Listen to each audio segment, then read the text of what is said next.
So your first one here, Matt, is really, it's an old one, like a 200-year-old thing. It's right? 80 years ago. 80 No, years ago. that's impossible. That can't be right.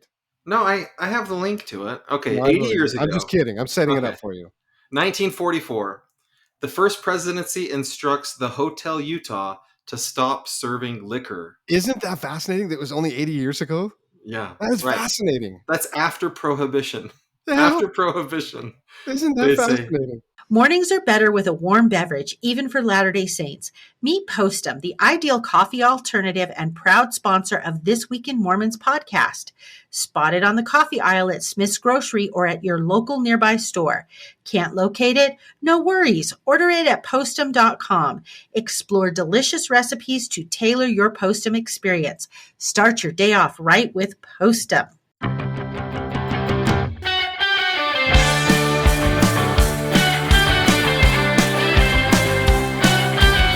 Hello, everybody, and welcome to This Week in Mormons. I am your host, Matt, and I am joined this week by two very special guest hosts.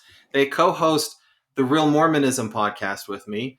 I'm here with Sean and Sam. Do you guys want to say hi? Hello. We're too shy, Matt. This is sort of an unveiling for us. Like, I feel like this is very exposed. This is exciting. Yeah. Never before have we had our faces seen on the Real Mormonism podcast. So, yeah. So, listener, if you go to YouTube, you'll actually see what we look like. It's kind of exciting. So exciting. Hey, I have a question for you guys. Good, by the way, go ahead, Matt. Yeah, you guys look really good. I have some.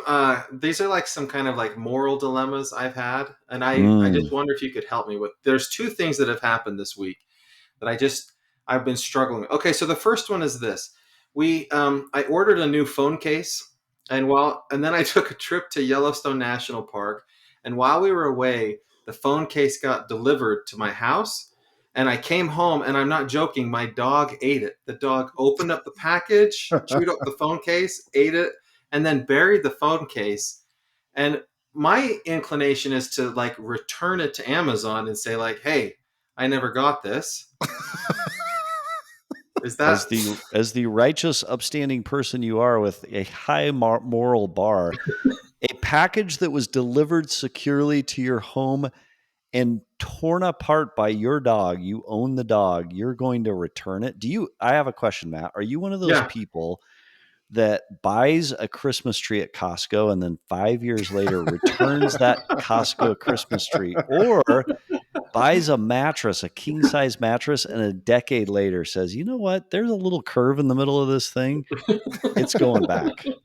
That's the answer to your question. I will sometimes at Costco, if I purchase produce like fruit and I get to some that's gross, I'll be like, this is a not very good grape, and I will return that to Costco. Do not mince this. These are two totally different things. Spoiled food is returnable. A mattress after a decade of use, it's immoral and wrong. And I have a very low moral bar, just so you know. Is this insider information, Sam? Do you know that Matt has done this? Your dog, who you bought and care for, buried the case, and you want to send the case back? You know what you should do? You should buy another one. You should call Amazon and you should say, "Hey, Amazon dude, it never arrived. I'm totally confused by what happened." Okay. Immoral. It's like taking back a Christmas tree after a decade of use. I really did this when I was a teenager.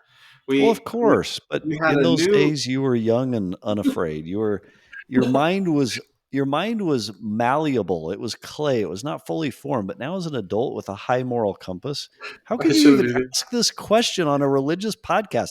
Save this for the other podcast we do. Oh, okay. So for listeners who don't know our Real Mormonism podcast, Sam is the judgy one. I'm the one who likes to make money, and I do try to protect companies from ill-gotten. You know, you're the guy that would take back the cashmere sweater to Nordstrom's after 5 years and say, "Hey, give me my money back." Matt, if you did call Amazon and say forthrightly, "Here's the situation that happened. Would you be willing to let me return this?" I bet they'd be like, "Return it. We love you." They're good service. Up on you, they would not. I don't Amazon doesn't have good service. Amazon doesn't even have a phone number. Have you ever tried to call Amazon? Pro companies, Sam. I am pro companies, but companies. You really can't call Amazon. You can't call Amazon. There's no Mr. Amazon. Nobody calls up and says, "Hello, Amazon. How may I help you today?" Inefficient. So don't lie about it. Be forthright about it. Just send it back and say, "Hey, this is damaged." The whole setup, Sean, was and then let's see what they do. No, the setup was he lied. I know, but don't lie. Well, the attempt to return this doesn't even work. Listen, wait. Let's go to the second topic. This is a bad topic. We're gonna move. Be honest. Do not return it. And keep your Christmas tree another few years. Based on this, I know what you're going to tell me about the other topic. So we're going to move on to the quick clips news stories of the week because you guys have made me feel shame. It seemed like it would be a fine thing to do, but you guys are my conscience. You're my moral compass. Okay, Sean, what's the first thing in the news? First thing in the news. All right, in a list of 30 nations with the largest Latter-day Saint populations, the Democratic Republic of Congo made the biggest leap over the past 4 years, moving from number 28 to number 22, which is pretty... See? That's exciting. Oh, it is exciting. What do you mean, see? I don't know. Okay, who are the 22 countries with more members of the church than Democratic Republic of Congo? We're going to go let's try to guess. United States. Okay, Mexico. Going to go with Mexico. Brazil. Let's say every South American country. All of South America. Could you even list 22 countries? Like, this seems like an irrelevant list. This is like saying, hey, in the country in the world we're 158th in poverty. Right. I don't even know 157 countries. You don't know 22 countries. I played Risk with you. You don't know where they're located. But the point in this is not how many countries you can list. The point is I'm turning off my video. Democratic I don't Republic want to be of Congo. The point is the Democratic Republic of Congo is growing in church membership, and that's pretty fantastic because they leaped 6 places from 28 to 22nd. It is pretty significant. It is significant because Sean, can you list 22 countries in the world? That's not the point of the question, Sam. Okay. I can't. You're missing the point. That's not even the point. We need a basic lesson in statistics for this show. Like, we cannot bring up irrelevant statistics. I think Sam's had a bit of Red Bull today. I have, actually. Okay, so the good news is that the church is growing in the Democratic Republic of Congo. I mean, to do a deep historical dive into the church's history in Africa, this is pretty significant. This is a really good thing. So the fact that it's growing, it means there's really effective missionaries there. I mean, you two, I served with you two. I know what it's like when we were in our mission in Ukraine, in the Donetsk Ukraine mission. I saw you two serve. And I'm like, yes, let's get those kinds of people to, I don't know, Congo? Yeah, right? Because then there will be success. What rank were we in the Ukraine back in the 90s? Were we top 50, you think? No way. There were hardly any members there. What do you mean? When we got there, we were like the second round of missionaries, weren't we? There wasn't even a stake there. When we left, there was a district. Here, hang on just a second. Hey, Siri, how many countries are there in the world? Wow, your Red Bull mind, Sam, is fixated on the wrong thing for this question. So there are 195 nations. So out of 195, there are 22 out of 195. I bet Ukraine was... That's pretty impressive, actually. There's a lot of countries where the church doesn't exist. How many countries does the church exist in? I just need context. I can't hear us. Ukraine was 100. Our other show, we throw facts out with reckless abandon. I feel one like of us does, named Sam. We need a higher bar for authenticity and credibility. So anyway, 195 countries. Sam, you get the next story. Make it authentic. Make it accurate. Well, with this story, I'd like to announce the creation of the Temple Fast Pass. So we're all super big fans of Disneyland. And in fact, if you go to our other show, I propose dispensing a particular drug at Disney. You'll have to go to Real Mormonism episode. Sean or Matt, do you remember which episode this is? 52. 52 out of how many? Is it really 52? You know this? I'm fascinated. No, I don't know, Sam. I'm not trying. I don't know where you're going with this. So there is a Temple Fast Pass now. And I know it seems levity. I'm not trying to be sarcastic or humorous as it relates to the temple, but the endowment has gone through another revision, and it shortens the endowment. So 15 minutes have been taken off of it to make it more efficient. The church has said that the primary reductions have been to eliminate redundant phrases and to simply streamline the process. And it's interesting, during our lifetimes, from the first time you went through the temple to today, the endowment is a very different process. The core of it It's is much similar faster. and the same, but it's much It's much faster. faster. Is that that's a good thing or a significant bad news. thing? It's Matt, are we significant. allowed to ask a question as part of our going through the news, Yeah. or do we just have to report the news? Okay. You can ask a question, Sam. So do you support? Well, I can't ask you if you support the change or not because you're a church employee. But let me ask Sean. Sean, do you support? First, for clarity, Sam. For Okay. clarity, if there's a fast pass, that means that there's also a slow line. And I don't think that there is a slow pass in the temple, right? Everyone's going faster. Well, isn't there? So there used to be a longer version and a shorter version. Is that notion completely gone now? Yeah, I think it's gone now. I think there's just the fast version. Okay. If you want the slow pass, you have to travel back in time. Okay. All right. Well, so I learned in college this phrase, and I have no idea who wrote it, but in getting and selling, we lay waste to our powers. By and by, the world is too much with us. There's something kind of cool about taking time and kind of settling down and settling your mind and really focusing on the things that you hear there. Do we lose something by making it faster in this fast-paced world we live in, this social media-driven place? Is this a ploy to try to get more people to go through the temple in this social media world, or is it inspired to bring us only the basics required by the temple? Sean, you first, then Matt. I think an hour is a good amount of time. That is the right answer. Very learn what there is that we're learning in the temple, and then to most importantly enter into those covenants. Right, the covenants are what fantastic. Matter. And so, all right, yeah, Matt, for sure. Your answer. Before they started making these changes recently, I had almost the whole thing memorized because they hadn't changed it for so long. And so I would go on some videos that were longer or whatever, and I'd be like, spit it out. Why are you taking so long to say this stuff? Yeah. And so it is true. Like, if they're going to get rid of some of the breaks that take a long time, I'm all for that. Yeah. I don't think I learn a lot as like somebody repeats something somebody else says 4 or 5 different times. But so I'm going to say this. Yeah, go ahead. No, go ahead. Because I'm a church employee, it's inspired, Sam. Super inspired. So my son Braden, as you all know, was recently married. He and Holly were, and we traveled, and it made perfect sense, from Highland, Utah to Manti, Utah, one of the pioneer temples. And I recall when I first went through the temple for the first time, it was the Manti temple. And back then it was a live ceremony, very, very different than today, much longer. Yeah. And because it was live, it involved actors, it involved scripts, and a little bit of human error. So it is interesting that from a revelation, it's what? Not error, but just like error. Yeah. Was there really? Yeah. Okay. All right. I remember one because, like I said, I used to have it memorized. I remember one time sitting in a live session, and the person's like that will do, and they skipped at least a fourth of the session, and we all just moved on. You're like, that will not do, sir. I'm like, wow, here's a good way to cut out a lot of time. And it's not like the sacrament prayer where the bishop can turn over and say, that's not good enough. You got to go back, right? Like, yeah. So maybe it is inspired. You know what? I'm with Sean and Matt. I think this is terribly inspired. I like the fast pass. I'm in favor. Okay. All right. Well, I'm going to keep on the temple news. So in Pittsburgh, there's an open house for their temple that's going to be dedicated soon.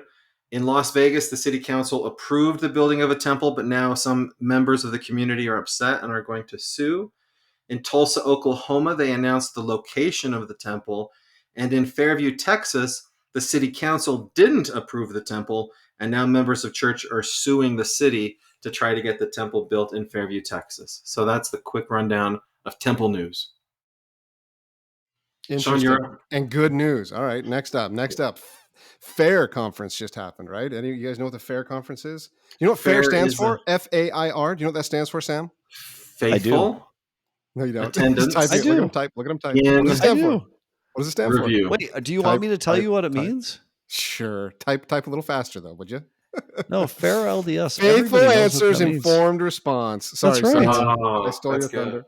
I love FAIR LDS. Do you love FAIR LDS? So for the listeners who don't know what it is, it's a nonprofit of just a bunch of people who decided, members of the church, hey, let's further the research and the knowledge and the faithful response to scriptures and history and genealogy, like everything, so that they can bring forth their topics. So every year they have this conference, and it was interesting. They had some interesting topics.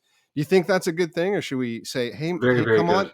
come on now, the church has got it, right? There's an official way to do things. Or do you think that scripture that says, don't wait, guys, do things with you've been given agency, be anxiously engaged and do things of your own free will? Do you think this is a good thing, or do you think it should be let the church handle this stuff? Every so often there are topics that are like kind of scholarly or academic topics that I don't know a lot about. And I love that Fair LDS has academics, people that are scholars that will write essays on those topics and give me kind of an informed perspective about the scholarship on the idea.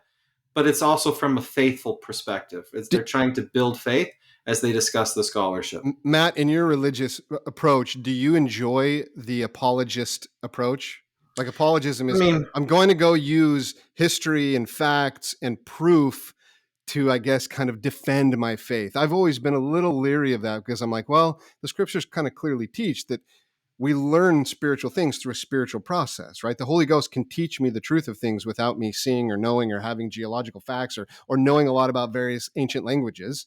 But a lot of people like that. Do you like that approach? Well, what happens is there are people who are the opposite of apologists, people who want to tear down faith, that will use scholarship to say these things can't be true. So my favorite example is the DNA and the Book of Mormon thing that was really popular maybe like 15 years ago, where they're like, oh, the DNA shows something or other. And it was nice to go to Fair LDS and read from a molecular biologist that understands DNA and how it works, and have them explain like what you can learn from like genealogical DNA and what you cannot learn from it. So it's apologetics in that they're trying to be faith promoting, but I don't think that it skews what they're saying. Like they're still trying to be accurate, right? Everybody's got a bias of some kind.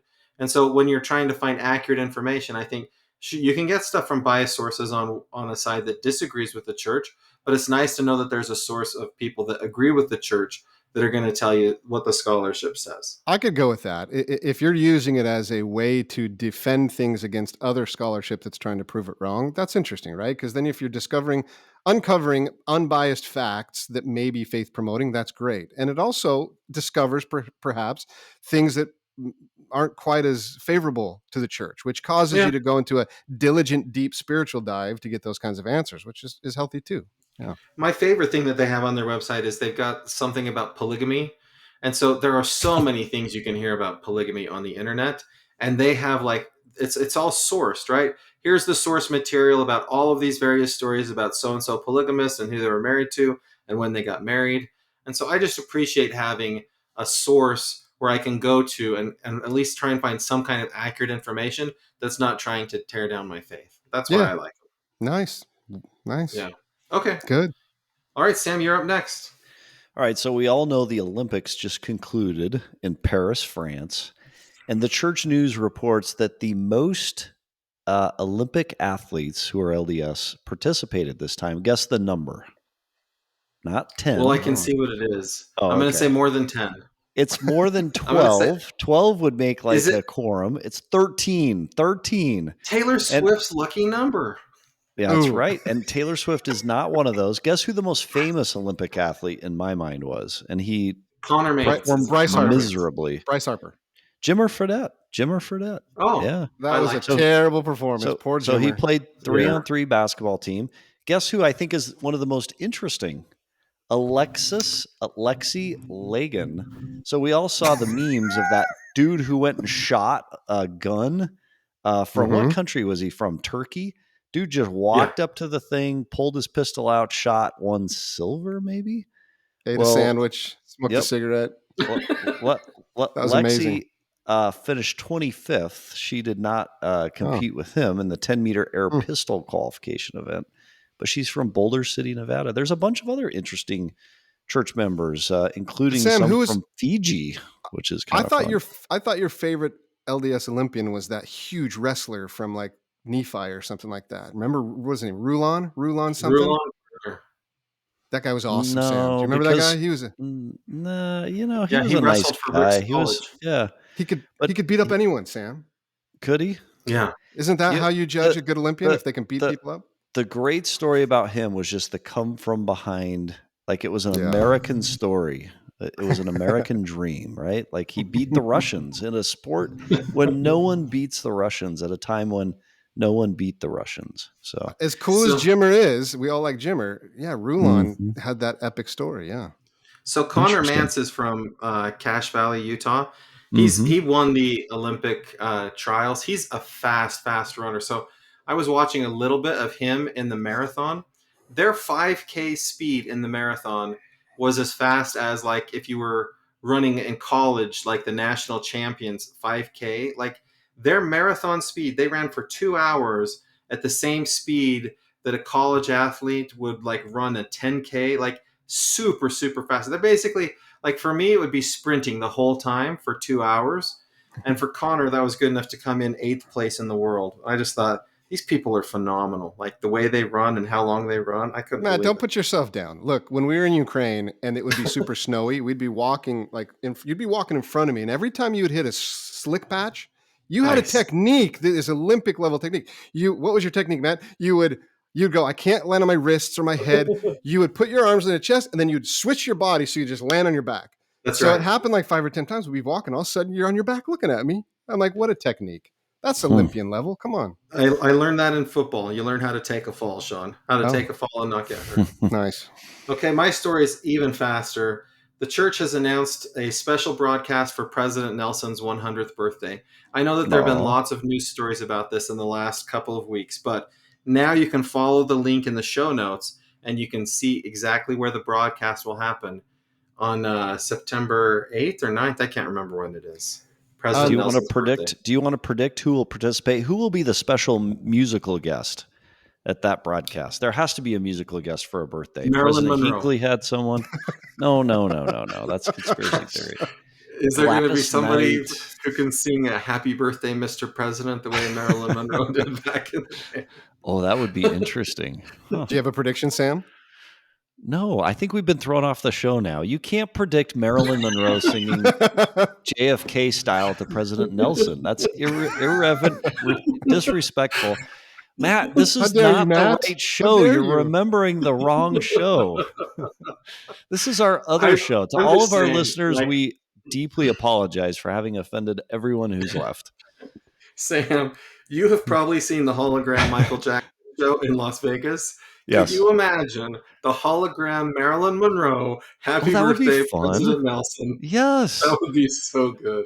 I would love that. Yes. We have members of the church with the skill to make something like that happen. And I would just like to, if it hasn't been planned already, I would like to encourage them to do that, because I would love that. That would go viral. A hologram. Interesting. I just had a thought, but I won't share it because it'll just take away from the topic I came up with before. You could make the temple fast pass even faster with holograms. There you go. Ahead. I see that Sean is intentionally choosing not to say anything on this topic. So we're going to move on to famous Mormons. So last time with my sister Melissa, we did Rockstar Edition #1, and we're going to do Rockstar Edition #2. So you're going to guess which frontman from these bands is a member of the Church of Jesus Christ of Latter-day Saints, or was one at some point in his life, because he might not be anymore. This one's easy one. And we're so lucky because Sean knows everything there is to know about rock music. Okay, so the first one, have you guys ever heard of the band Kings of Leon? Sure. No, Kings of Leon, no. Okay, that's a no. He's not. So Caleb Followill is not a member of the church. His name's Caleb Followill. Yeah, he's not a member of the church. How do you know he's not a member of the church? I've done my research. Let's just say. Okay. The second one is Arcade Fire. Okay, let's talk about Win Butler of Arcade Fire for like 30 minutes, because this is a great band. One of the greatest bands of our time. Literally, they write music so unique and so amazing. And Win Butler, as inactive as he is a special talent, a once in a generation talent. So Win Butler of Arcade Fire, who also is a star basketball player who would play in the NBA All-Star Can I ask League. A question? Sorry, where did you collect this list of irrelevant people, Matt?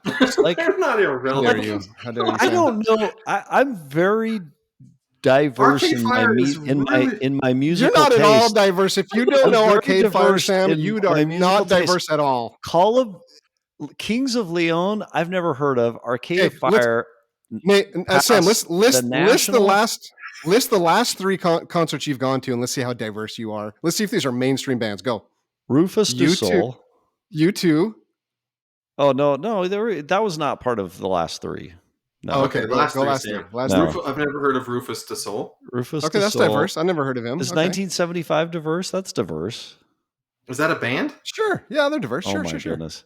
I'm not playing 1975. I'm not playing this game anymore. The list that Matt put forth is irrelevant. 90% of our listeners have no idea who this is. Idea. Arcade Fire is one of the biggest bands of all time.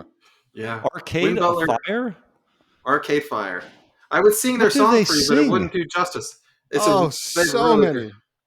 Yeah, it's beautiful. Okay, maybe they're good. You know what? I'm going to pull them up on Spotify. One day I'll listen to them. Arcade Fire. So Win Butler, you're saying, is Mormon? That's right. He was raised a member of our church. Yeah. He's not anymore, Sean?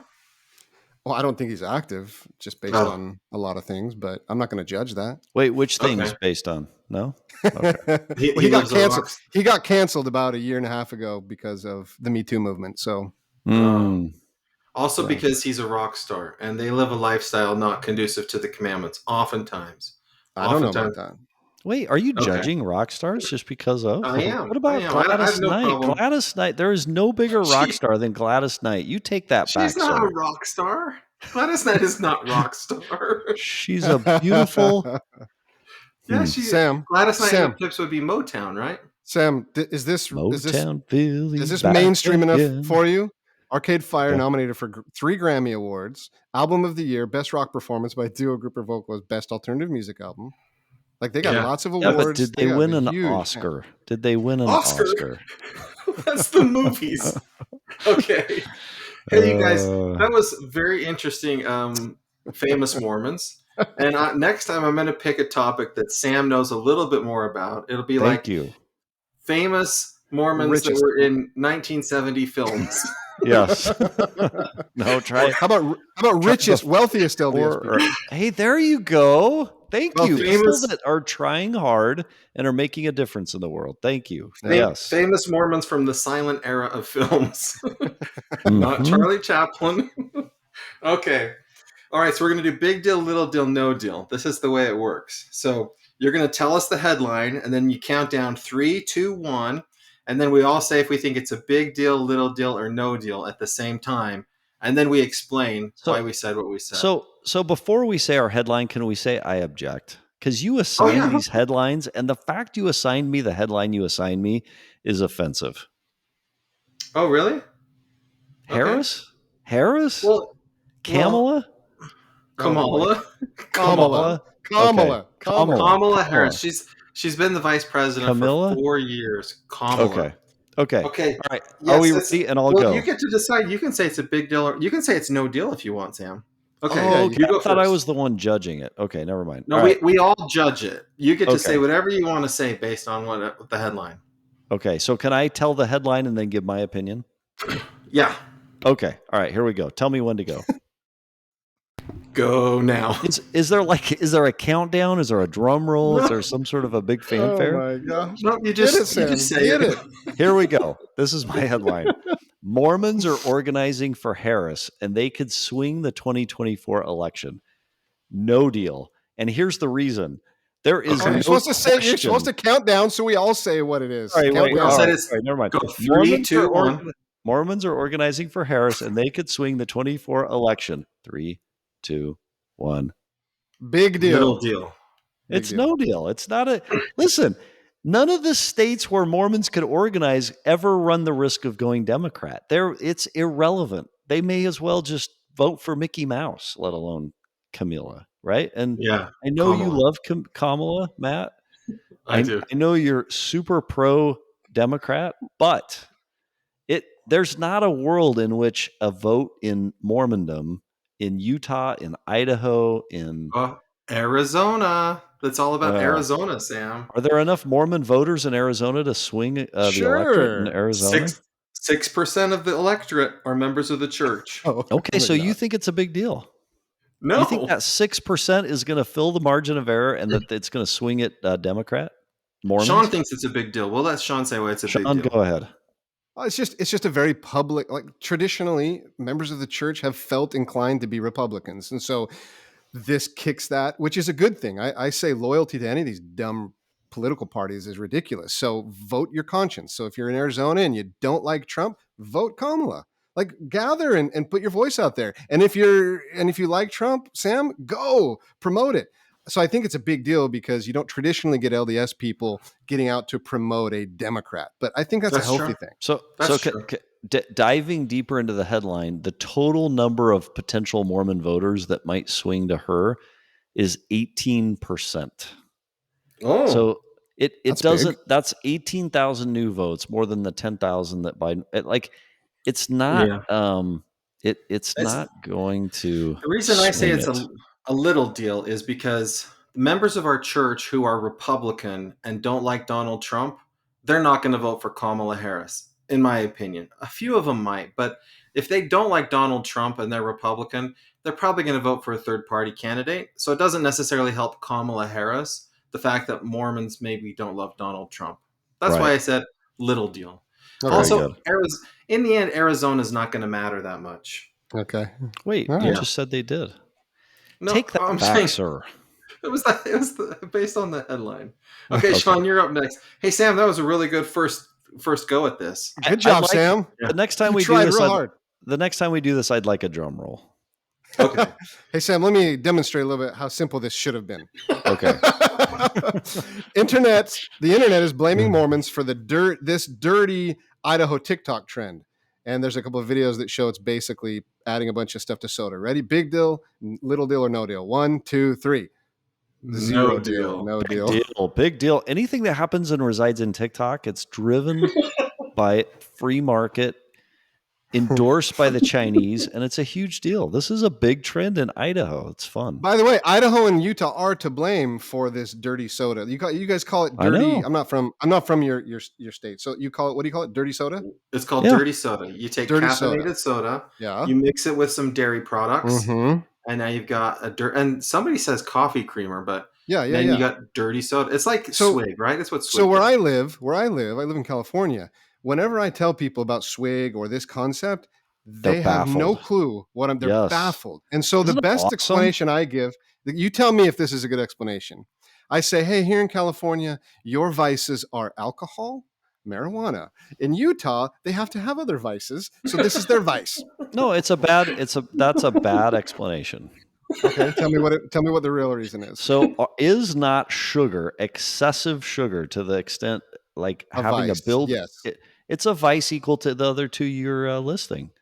So you have a vice. By saying they have to have one as if it's lesser diminishes it. Like it's still a significant device. The only thing that you guys have a vice just like we do in California. President Uchtdorf said, "Don't judge me because I sin differently than you." Right? And I'm not judging. I'm saying we all have a vice. The solution is Ozempic at the gates of Disneyland. Go back to episode 51. Well, listen, this is the thing that both of you are not catching. Okay. If you use Diet Dr. Pepper or Diet Coke as the base of your dirty drink, then you get caffeine with no sugar, and then you can add as much sugar as you want, and it doesn't get to excessive levels of sugar because it's starting with a diet soda of some kind. But do you accept that do you accept that the ancillary chemicals outweigh the savings of the sugar? Like you're still getting so much chemicals in that drink. He was being facetious, Sam. Okay. He was being facetious. I'm not saying that it's a healthy drink alternative. He loves no way you're defending that. Shut up, Matt. You're not defending that. I know a lot of people that do this, that drink this stuff. I have no problem with them. Do you both agree that it's a vice? No. Yes. I don't think it's Sean, a vice. have you never been to Swig in Rexburg? The line in Rexburg, it puts to shame a line at Starbucks. Starbucks lines are very small by comparison. Swig goes all the way down the road. Vice, Matt? Sam agrees it's a vice. The Saturday night before Fast Sunday, the line in front of Swig is frankly embarrassing. Yeah, how is that not a vice? I just don't see anything wrong with it. Isn't a vice something that's bad? I think it's a vice is like an addictive, maybe, yeah, sure, an addictive, unhealthy pleasure, just for pleasure. It's purely for pleasure. No other, there's no other benefits. Matt, have you ever met someone addicted to Diet Coke? Of course, I know lots of people addicted to Diet Coke. And that's not Do a they vice sell Diet Coke at Swig? Yes, they do. Is that not a vice? Oh, I see what you're saying. And well, what about these gym rats that like want to just build muscle, and they're like addicted to working out at the gym? Is that a vice? Yeah, when they're pushing steroids and other chemicals, there's going to be an impact to them that will be negative. But everybody, listen, I go back to Dieter Uchtdorf's quote, "Don't judge me because I sin differently," right? So, okay. You're right. I'm not trying to judge. I'm just saying I think it's an interesting explanation because I get that in my world too. People are just fascinated. They're like, our corporate attorney at my work, he's like, I've heard about this phenomenon, this whole like soda fountain place where you pull up. It's like Starbucks. He's like, I don't believe it. And I had to take a picture and I sent it to him. And it was a line in Highland showing this all the way around the block and around the corner. Seriously, Saturday night before, like, it is a uniquely Utah phenomenon, which is baffling. The day before it's sort of like, is it Lent in Catholicism where they give up something for a period of time? Oh yeah, that's Lent. But right before you go into Lent, it's like all Mardi Gras, Fat Tuesday. Mardi Gras, right? So that soda place, what's it called again, Sean? I forget what it's called. Swig. It's our version. You should open a version of that and just call it Mardi Gras. Get it over with. Well, so have either of you ever put a dairy product in your soda? Yes. No. Really? Is it good, That's Sean? disgusting. It's delicious. It's so good. Yeah. Really? It just makes it creamy and it's amazing. Is that healthy for you? Is. Not at all, no. I mean, I don't know that dairy in anything is good for you. But I've never tried it, and so maybe I'm going to try it now. It is good. It's very good. Okay, so here's my story. There's a news story from a UK news outlet, but then I put a link to the actual YouTube video of this woman that made this YouTube video. This is the headline or the tagline of her YouTube video. It says, "I was trained to be a trad wife as my divine role from Mormon God. I was dreaming of marriage and babies when I was still a baby myself." Is that a big deal, little deal, or no deal? 3, no deal. 2, 1. Sorry. No deal. Big deal. What do you say, Sam? I abstain because I was just looking at the video and I actually recognize this person. She comes up in my TikTok trend every now and again. And she's like former Mormon, anti-Mormon. It's just anti. Look. There's a trend in the Exmo world to. I think what happens is people go, well, wait a minute. I'm at my little midlife crisis or whatever. I'm going through my faith crisis, and at some point they go, why did if I don't believe in these 5 things, why did I just blindly accept it for 35, 40 years? And they start feeling so almost like bad about that I just accepted that stuff, that they have to blame someone else or something else. And so they do things like this, like, oh, this church is why I felt like I had to live a traditional life, a traditional wife, live the way that they're supposed to tell me how to live. I think they feel guilty, and so they get up and they go, it's their fault. The church lied to me. It's the church's fault. It's this organization's fault. So I think that's what's happening here. Don't you think? But don't you both have like stories? Like you could have made this YouTube video yourself of like weird activities you had when you were a young man, where it's like for a combined activity, like she describes it, a combined activity. The boys played basketball or whatever, and then the girls learned how to cook food, and then they made the food, and then they served it to the young men, and they were taught how to serve food. That's a cliche, man. Like we all could tell stories like that, right? Yeah, but we could tell it. Okay, go ahead. Yeah, so I just think it's interesting the way that people tell this. Like the church is an interesting place culturally, right? And there's odd things that happen at our activities. So to me, it's just interesting the way that people frame that stuff, right? I would never think, oh, my church leaders are trying to teach me to be a trad wife. I just think like they're trying to teach me the values they have, or I don't know, they're just trying to think of activities or something. As well, I would be like, well, if I'm not interested in that activity, which I wasn't when I grew up, I wouldn't go. I wouldn't sit there and go, there's this powerful machine trying to force me to be something that I'm not. Just don't go. How about don't go? Well, did you go to scouting, Sean? Hardly ever. See? But Ezra Taft Benson said to be a scout. Yeah, and I said, what the heck does that have to do with my religion and my salvation? Oh, nothing. So I won't go. Well, you should have gone and then started making videos about how you were trained to be an Eagle Scout or something like that, and how the church was oppressing you. And now my life is so hard because I can't take the badge off. I can't take it off. And yeah. What do you think when you see these videos, Sam? I'm not offended by it. I think it's great to see things from a different point of view and to see things in a way you've never seen it before.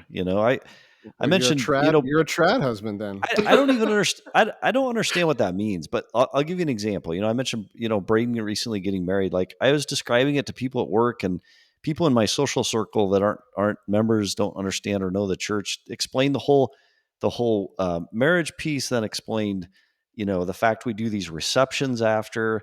And that's such an odd notion to people who aren't members of the church, who aren't inside the church, because it's like, why would you have a wedding and then you have a couple of receptions in different geographic locations? It's just puzzling. It makes no sense. And really, I think seeing someone's viewpoint, even if there's some anger, unless you're at risk of like being led down, like, I don't know, is that bad? No, but now I'm very curious, Sam, about wait, other people don't have wedding receptions? Correct. Yeah.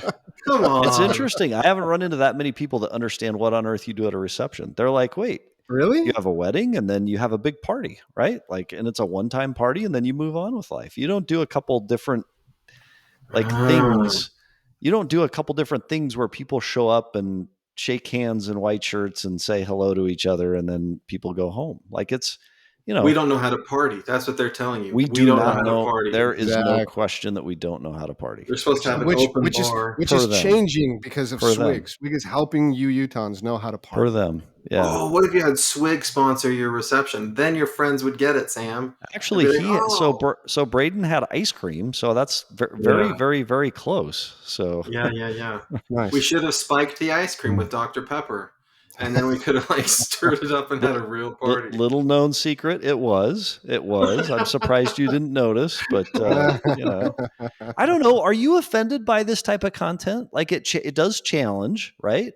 But the thing you just described, I haven't watched this TikTok. I've seen some of her other stuff, but as you describe it, she's saying, "Hey, I was frustrated by the women doing this at activities, the guys doing this, and then the women are serving the guys." That's probably Can I answer that? Oh, wait, let me finish. That's a helpful viewpoint for us to see. Until you see it and you see, hey, why are the young women serving the young men in that? Like in today's world, that's odd, right? Maybe. And so it's useful, I think, to have that perspective, to be aware of it. And to think about it and have it challenge your own perceptions of what is normative and what's not, what's normal in that. No? Go ahead, Sean. So Sam, Sean, you may now go, and there will be a drum roll. Thank you. The reason I think it's problematic or sad is because there are really truly people in every church, including our church, who have experienced true trauma, like true abuse. And when people get up and say, my life has been damaged because I went to an activity where they made me cook something and serve it to someone, and that becomes the trauma. It really damagingly minimizes other people's trauma. Minimizes real true trauma. Here's the problem, though. No trauma is black and white. Nothing's either evil or good, right? Purely. There are gradations in between. And so someone like her saying, hey, I just find this odd, it doesn't challenge someone that really experienced trauma or was... Because are you saying that person that experienced trauma, Sean, is justified or not? Or are you saying that they're not justified? Is that what you're saying? I'm saying that, potentially they're looking to blame someone for decisions they've made, and that's a victim mentality. You're a capitalist, Sam. You know that victimhood is not great. If there truly was trauma in that situation, like if she was like, look, can I go play basketball instead of cook? And someone sat her down and was like, you're a woman. You don't play basketball. Okay, there's traumatic situation. Let's point that out. But that's not what this person is saying. She's saying, well, I went to an activity and they made me cook and serve someone. That does minimize real serious abuse that can happen in church. That's where the focus should be. Like someone their life was really changed and damaged because of that. Her life wasn't changed and damaged of that because. So I disagree. I don't think you hold comments and reflection on people's experience and say, hey, unless you're like really damaged, you can't share it, right? I think the beauty of life is everybody gets to share their experiences. Everybody gets to share their perspectives. And we learn and we grow by hearing what each other has to say. And the beauty of human connection is we hear each other's experiences and we learn from them, right? Great point. And I don't have a right to say, hey, Sean, you can't share your experience with me unless it's truly damaging, because it disrespects people that have had truly damaging experiences. There are people that claim to have damaging experiences in art. There are people who don't claim to have damaging experiences, but were, right? One of the great parts of life is just learning to communicate between human beings. But I'm not offended by this. To me, it's curious. And I think oftentimes we look at it as taboo, and we look at it as, hey, you can't look away. Like you'll be pulled in and you'll no longer become a church employee, Matt. But I think as adults with fully formed brains, we can look at it and make our own decisions and form our own opinions and have what we think is normal challenged by it. So what would your response, if this is a public comment, right? She's making public commentary, trying to send a message. And if you were in a dialogue with her, would your message be valid? People beware that if you're going to belong in a church that's going to make you a trad wife, that's a possibility. So you got to beware. I don't know what trad wife means, first of all. What does trad wife mean? It's a trend that's happening on social media where women who live a traditional lifestyle kind of promote it. And then there's other people that don't like the traditional wife lifestyle.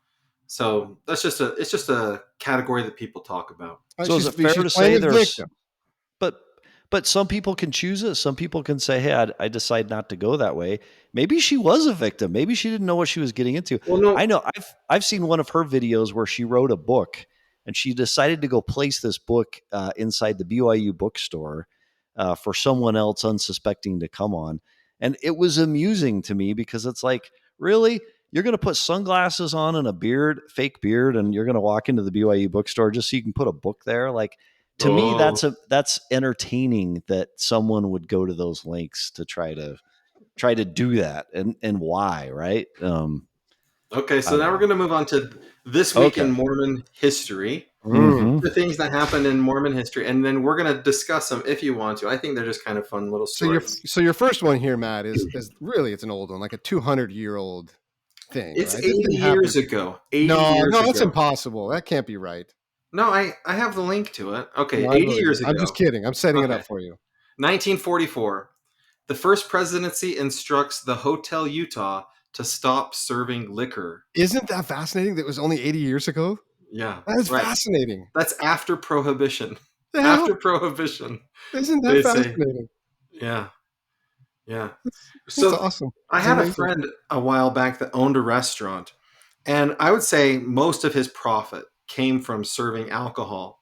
And we would regularly have discussions about whether or not it was a moral or a good thing to serve alcohol and to make money off of serving alcohol.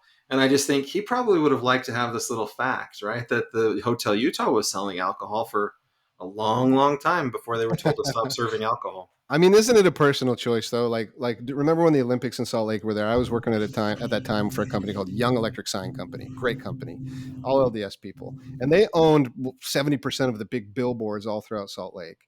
And they made a decision that during the Olympics they would forego millions of dollars to not let alcohol companies onto their billboards. Wow. I mean, that was pretty fascinating move. It's hearsay a little bit. I think that's exactly what happened, but that's a personal choice, right? They're willing to forego that money. They can do that if they want, but I don't judge your friend for going, look, I got to feed my family. And there's a lot of money to be made in serving alcohol. Yeah. Somebody told me that in Rexburg, somebody purchased all of the liquor licenses in Rexburg so that no restaurant could have them and serve alcohol in the restaurant. Yeah.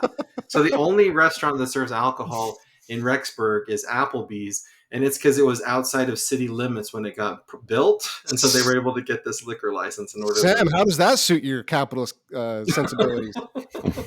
Yeah. Why not?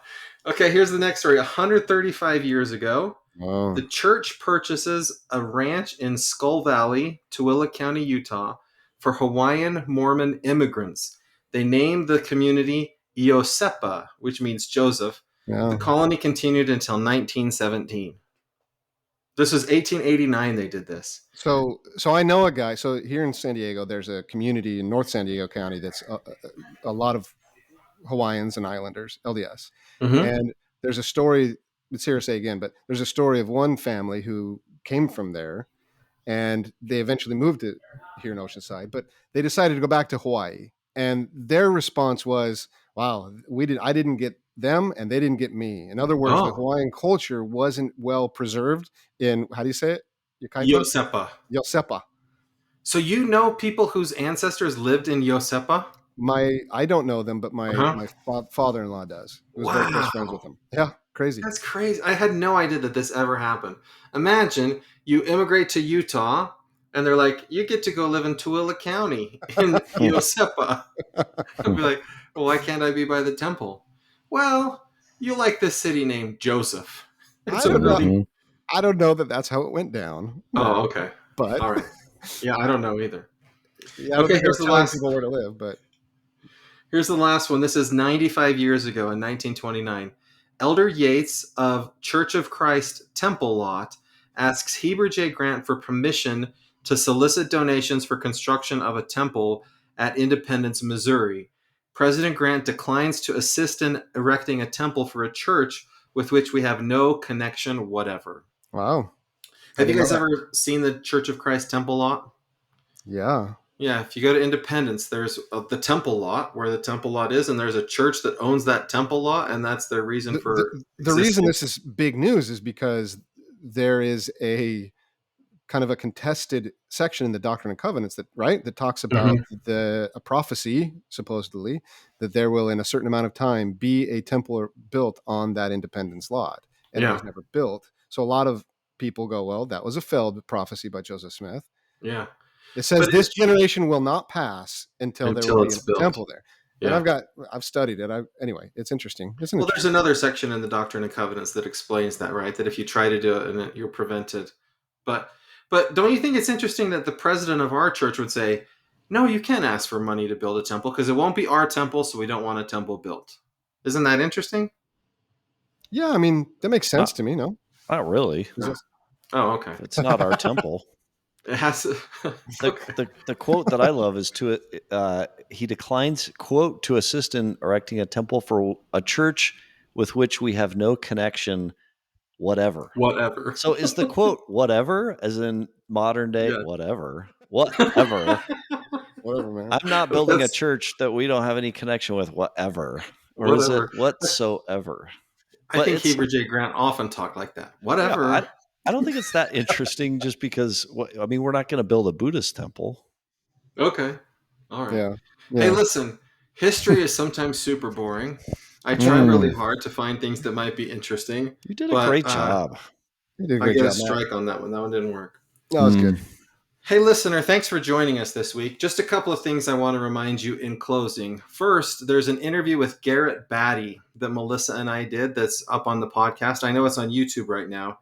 Garrett Batty makes movies, and he's got a movie coming out in September. So you should check out that interview. Also, remember, you can subscribe to Patreon to get bonus content for This Week in Mormons for just a few dollars a month.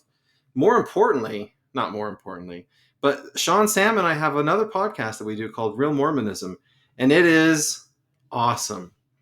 The advantage you guys get that our listeners on the other podcast don't get is you actually get to see what we look like if you go to the YouTube channel. Don't tell the other audience, though. Yeah, don't let them know. You guys can be our special new listeners who know what we look like and know a little bit more about us that the longtime listeners of the other podcast don't get to know about. So you'd be super special. If you have any feedback on this episode or any episodes, you can contact us at contact@thisweekinmormons.com. And we'd just like to thank you for listening to the original Mormon/Latter-day Saint news podcast. We'll We'll talk to you again soon.